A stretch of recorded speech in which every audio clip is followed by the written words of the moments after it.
ചലച്ചിത്ര ലോകത്തെ സമഗ്ര സംഭാവനക്കുള്ള ഇന്ത്യയിലെ ഏറ്റവും വലിയ പുരസ്കാരം ലഭിക്കുന്ന രണ്ടാമത്തെ മലയാളിയാണ് മോഹൻലാൽ.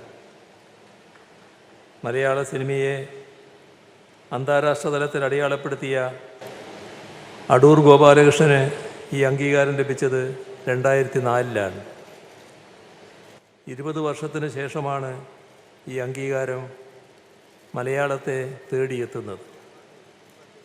സത്യജിത് റായ്, രാജ് കപൂർ, ദിലീപ് കുമാർ, ദേവാനന്ദ്, ലതാ മങ്കേഷ്കർ, മൃണാൽ സെൻ, ശ്യാം ബെനഗൽ, അമിതാഭ് ബച്ചൻ തുടങ്ങി ഇന്ത്യൻ സിനിമയിലെ മഹാപ്രതിഭകൾക്കൊപ്പം അമൂല്യമായ ആ സിംഹാസനം കരസ്ഥമാക്കിയിരിക്കുകയാണ് മലയാളത്തിൻ്റെ ഈ ഇതിഹാസ താരം.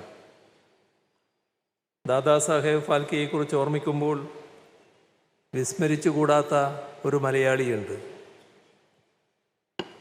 രാജാ രവിവർമ്മയാണത്. കിളിമാനൂരിൽ നിന്ന് പോയ രാജാ രവിവർമ്മ ലോണാവാലയിൽ സ്ഥാപിച്ച സ്വന്തം പ്രസ് വിറ്റ് നൽകിയ പണം കൊണ്ടാണ് അദ്ദേഹത്തിൻ്റെ സഹായിയായിരുന്ന ഫാൽക്കെ തൻ്റെ ആദ്യ ചിത്രമെടുക്കുന്നത്. രാജാ രവിവർമ്മ ഇന്ത്യൻ ചിത്രകലയുടെ ആചാര്യനായി. ഫാൽക്കെ ഇന്ത്യൻ ചലച്ചിത്രകലയുടെ ആചാര്യനായി. ഫാൽക്കെയുടെ അനുഗ്രഹം ഏറ്റുവാങ്ങുന്ന മോഹൻലാൽ ഇന്ത്യൻ ചലച്ചിത്രാഭിനയ കലയുടെ സമുന്നത പീഠത്തിന് അധിപനുമായി. മോഹൻലാലിനുള്ള അംഗീകാരം മലയാള സിനിമയ്ക്കുള്ള അംഗീകാരം കൂടിയാണ്. ഇന്ത്യൻ സിനിമയുടെ വളർച്ചയ്ക്ക് മോഹൻലാൽ എന്ന അതുല്യപ്രഭ നൽകിയ മഹത്തായ സംഭാവനകൾക്കുള്ള ആദരവാണ് ഈ പുരസ്കാരം. ഈ നേട്ടം ഓരോ മലയാളിക്കും അഭിമാനിക്കാനുള്ള വക നൽകുന്നു.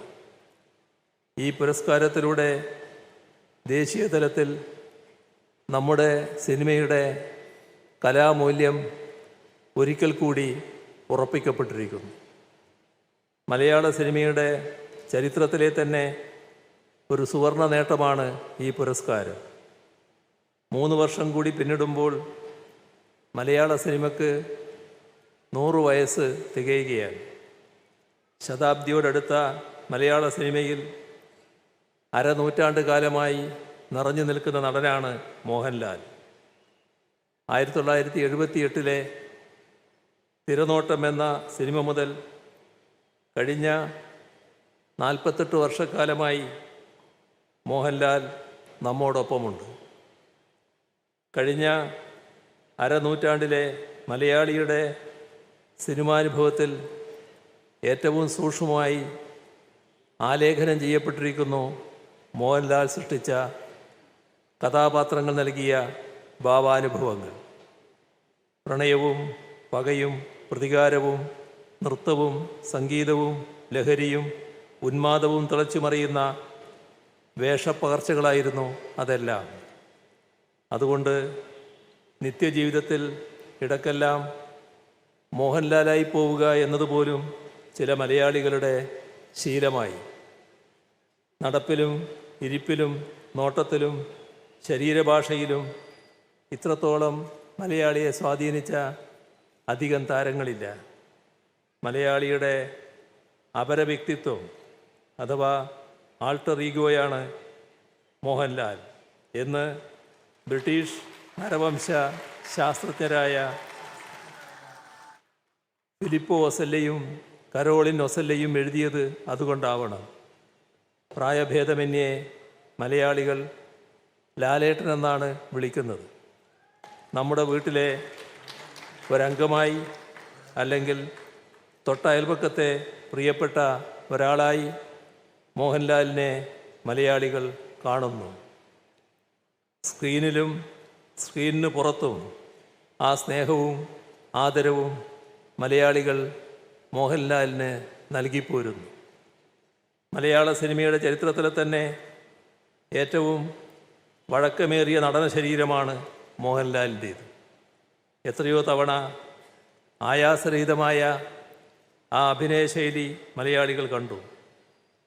ചിത്രവും കിലുക്കവും വന്ദനവും തേന്മാവിൻ കൊമ്പത്തുമെല്ലാം അസാമാന്യമായ ആ മെയ്വഴക്കത്തിനുള്ള ഉദാഹരണങ്ങളാണ്. ജീവിതത്തിൻ്റെ സമരമുഖങ്ങളിലെല്ലാം തോറ്റുപോകുന്ന നിരായുധരായ പോരാളികളായ ചില കഥാപാത്രങ്ങൾക്ക് നെഞ്ചുലക്കും വിധം ലാൽ ജീവൻ പകർന്നപ്പോൾ പല മലയാളികളും ആ കഥാപാത്രങ്ങൾക്കൊപ്പം നിശബ്ദമായി കരഞ്ഞു. കിരീടവും ഭരതവും കമലദളവും ദശരഥവുമെല്ലാം നാം അങ്ങനെ നെഞ്ചിലേറ്റിയ സിനിമകളാണ്. ഹിസ് ഹൈനസ് അബ്ദുള്ള പോലുള്ള സംഗീതപ്രധാനമായ സിനിമകളിൽ സെമി ക്ലാസിക്കൽ ഗാനങ്ങൾക്കനുസരിച്ച് സ്വരസ്ഥാനം തെറ്റാതെ ദ്രുതഗതിയിൽ ചുണ്ടുചലിപ്പിച്ചും ചടുലമായ ചുവടുകൾ വെച്ചും ലാൽ ആസ്വാദകരെ വിസ്മയിപ്പിച്ചു. 18-ാം വയസ്സിൽ തിരനോട്ടം എന്ന പടത്തിൽ തുടങ്ങി ഈ 65-ാം വയസ്സിലും അദ്ദേഹം തൻ്റെ അഭിനയ സപര്യ അനുസ്യൂതം തുടരുന്നു. കഴിഞ്ഞ 48 വർഷങ്ങളിൽ 360-ൽ പരം സിനിമകളിൽ മോഹൻലാൽ വേഷമിട്ടിട്ടുണ്ട്. 1986-ൽ 34 സിനിമകളിൽ അദ്ദേഹം അഭിനയിച്ചിരുന്നു. ഇന്നത്തെ യുവനടന്മാർ പലരും പ്രതിവർഷം 3-4 സിനിമകൾ മാത്രമേ ചെയ്യുന്നുള്ളൂ എന്നാണ് മനസ്സിലാക്കുന്നത്. അതറിയുമ്പോഴാണ് വൈവിധ്യമാർന്ന ശൈലികളുള്ള നിരവധി സംവിധായകർക്കും വ്യത്യസ്ത പ്രമേയങ്ങളുമായി വന്ന നിരവധി തിരക്കഥാകൃത്തുക്കൾക്കുമായി അദ്ദേഹം തൻ്റെ കഴിവും സമയവും ഊർജവും ഒരു വർഷം 34 സിനിമകളിൽ സമർപ്പിച്ചത്. അതോർത്ത് നാം അത്ഭുതം കൊള്ളുക. അങ്ങനെ നിരവധി അഭിനയ പരീക്ഷണങ്ങളാലും നിരന്തര പരിശീലനത്താലും കടഞ്ഞെടുത്ത അസാമാന്യ വഴക്കമുള്ള താരസാന്നിധ്യമായി മോഹൻലാൽ മാറി. അതുകൊണ്ട് തന്നെ അപാരമായ വൈവിധ്യം നിറഞ്ഞ വേഷപ്പകർച്ചകളാണ് കഴിഞ്ഞ 4.5 പതിറ്റാണ്ട് കാലമായി നാം കണ്ടുവരുന്നത്. 1980-ൽ മഞ്ഞിൽ വിരിഞ്ഞ പൂക്കൾ എന്ന ചിത്രത്തിൽ നായകൻ്റെ പ്രതിയോഗിയായാണ് മോഹൻലാൽ രംഗപ്രവേശം ചെയ്തത്. പിന്നീട് 80-കളിൽ മോഹൻലാൽ അവതരിപ്പിച്ച കഥാപാത്രങ്ങളേറെയും മധ്യവർഗ മലയാളി യുവാവിൻ്റെ ജീവിത പ്രശ്നങ്ങൾ ഹൃദയസ്പർശിയായി അവതരിപ്പിക്കുന്നവയായിരുന്നു. നാടോടിക്കാറ്റ്, സന്മനസ്സുള്ളവർക്ക് സമാധാനം, TP ബാലഗോപാലൻ MA തുടങ്ങിയ സത്യൻ അന്തിക്കാട് ചിത്രങ്ങളിലൂടെ അയൽപക്കത്തെ പയ്യൻ എന്ന പ്രതിച്ഛായ മോഹൻലാൽ സ്വന്തമാക്കി. പ്രാരബ്ധങ്ങളുമായി മല്ലിടുന്ന മലയാളി ചെറുപ്പക്കാരുടെ മനസ്സ് കവരുകയും നമ്മുടെ കുടുംബങ്ങളുടെ കണ്ണിലുണ്ണിയായി മോഹൻലാൽ മാറുകയും ചെയ്തു. MTയുടെയും പത്മരാജൻ്റെയും ലോഹിദാസിൻ്റെയും ശ്രീനിവാസിൻ്റെയും തിരക്കഥയിൽ എഴുതപ്പെട്ട കഥാപാത്രങ്ങൾക്ക് മോഹൻലാൽ ജീവൻ പകരുമ്പോൾ അവയിൽ നാം കണ്ടത് സ്വന്തം ജീവിതത്തിൻ്റെ പ്രതിഫലനങ്ങളാണ്. 1980 മുതൽ 2025 വരെയുള്ള കേരളത്തിൻ്റെ 4.5 പതിറ്റാണ്ട് കാലത്തെ സാമൂഹ്യവും സാംസ്കാരികവുമായ വികാസ പരിണാമങ്ങൾ, ഈ കാലയളവിലെ മലയാളിയുടെ വൈകാരിക ജീവിതം, മൂല്യബോധങ്ങൾ, സംഘർഷങ്ങൾ എന്നിവയുടെ ദൃശ്യപരമായ അനുഭവരേഖ തന്നെയാണ് മോഹൻലാൽ ചിത്രങ്ങളെന്ന് നിസ്സംശയം പറയാം. അത്രമേൽ സ്വാഭാവികമായാണ് മോഹൻലാൽ ഈ കാലയളവിലെ മലയാളിയെ തിരശ്ശീലയിൽ പകർത്തിവെച്ചത്. അന്താരാഷ്ട്ര തലത്തിൽ മലയാളത്തിൻ്റെ വാനപ്രസ്ഥം എന്ന ചിത്രത്തിലെ മോഹൻലാലിൻ്റെ പ്രകടനം അവിസ്മരണീയമാണ്. അരപ്പട്ടണിക്കാരനായ ഒരു കഥകളി നടൻ്റെ വേഷം അയത്നലളിതമായാണ് അദ്ദേഹം അവതരിപ്പിച്ചത്.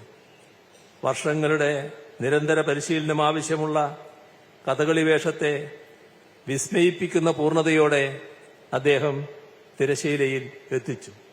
ആവശ്യത്തിന് കഥകളി പരിശീലനമില്ലാതിരുന്നിട്ടും ഇത്തരമൊരു തലത്തിലേക്ക് ആ കഥാപാത്രം കൊണ്ടുവരാൻ കഴിഞ്ഞത് അദ്ദേഹത്തിൻ്റെ പ്രതിഭ ഒന്നുകൊണ്ട് മാത്രമാണെന്ന് ചിത്രത്തിൽ കൂടെ അഭിനയിച്ച കഥകളി ആചാര്യൻ കലാമണ്ഡലം ഗോപി പറയുകയുണ്ടായി. 1999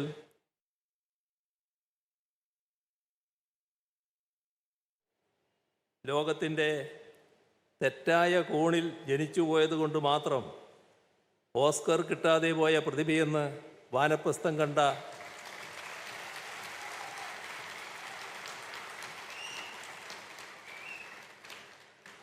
ലോകത്തെവിടെയായാലും ഏത് സമയത്തും 24 വാർത്തകളും ഓഗ്മെന്റഡ് റിയാലിറ്റി പാക്കേജുകളും എക്സ്പ്ലെയിനറുകളും വിശദമായി കാണാൻ ഞങ്ങളുടെ യൂട്യൂബ് ചാനൽ നിങ്ങൾക്ക് സബ്സ്ക്രൈബ് ചെയ്യാം.